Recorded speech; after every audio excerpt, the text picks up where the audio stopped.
underestimate grossly the impact of buildings on energy by almost a factor of 2. And by the same time, they overestimate the cost it would take to remediate and make buildings more efficient by anything of a factor of 2 to 5. So there's no wonder that with this mindset, this industry has very few initiatives and moves very slowly. Yet there is evidence that things can be done. And we had that evidence provided by first Alex Buchy of Holcim here in the country, evidence that affordable, clean, economically and ecologically efficient housing can be done. It's called, try to remember the name here, the Solusi Ruma, that some of the people in the country would know. We saw as well evidence of eco-housing that is very energy efficient, water efficient, the Bangkok airport, or larger, the Chongqing projects in China, the Tianjin eco-city.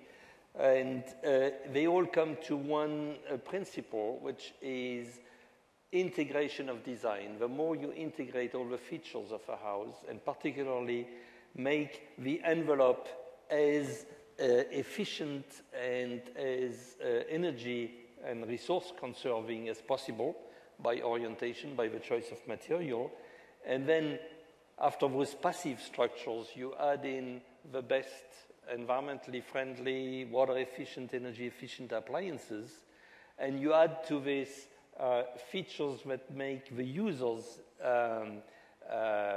aware of the features of a house and then can use it efficiently, you can achieve some remarkable results.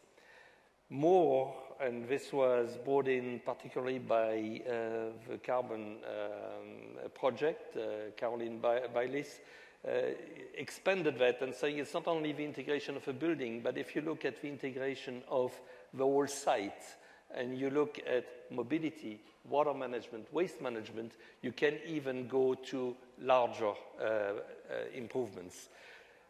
It all comes back to a mindset. If designers and estate developers want to do it, it can be done.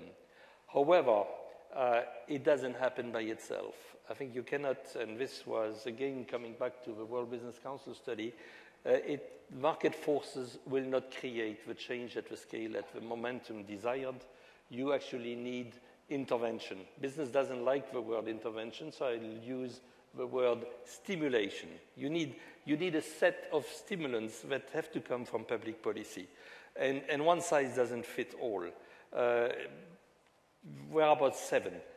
The first is particularly relevant to emerging economies, deprived areas, where you don't even have property rights. So that's the first policy, is to get property rights, to get people with ownership and credit accountability so that they can get credit for financing building, and you need to get credit products that are adapted to deprived areas.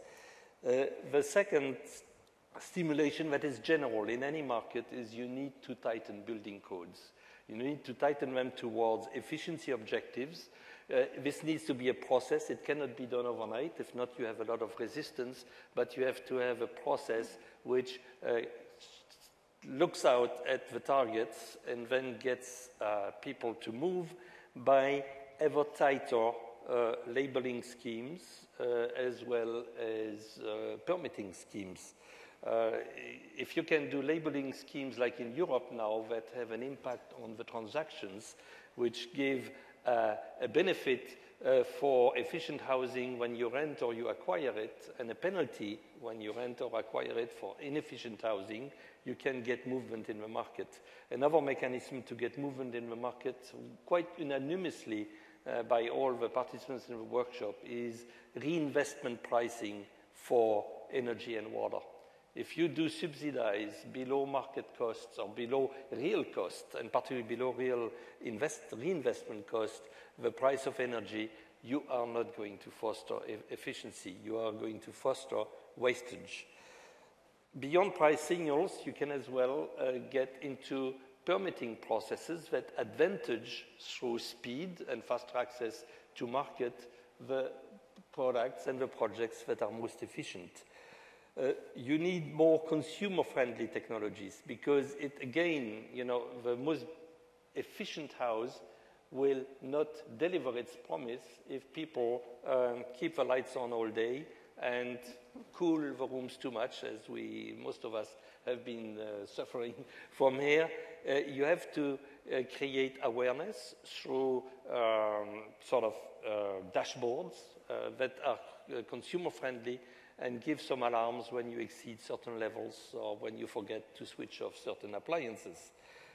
You need to develop an energy, through education, an energy-aware culture that gets people to stop trying always to find the business case for heat pumps when we don't do this for marble floors today. You know, why don't we do ROIs on marble floors, but we need to wonder forever if we'll install double glazed windows, insulation, or heat pumps.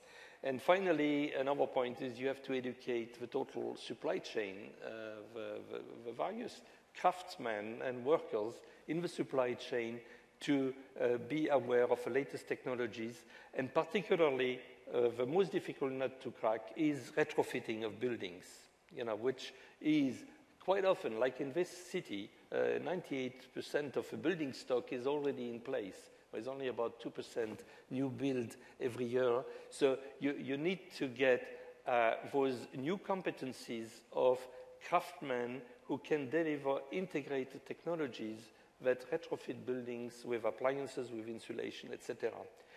One thing to be aware of, to conclude, is the sort of one feature incentives. Example of, you know, France has incentivized purchase of double glazed windows, and the result of such programs is that people who already had double glazed windows but wanted a better window frame were taking advantage of it. Or wood heating was another example, where people already had a fireplace, you know, went to a better fireplace instead of actually getting the market to get more of those features. So there is a lot of modeling in place. This World Business Council study is actually a very powerful model that can test any policy package towards its outcome. And I can only recommend to look at it on wbcsd.org and try to download it to look at those that work. And I hope you won't all be crashing the website in the next 30 seconds, although maybe it would be good if you could crash the website.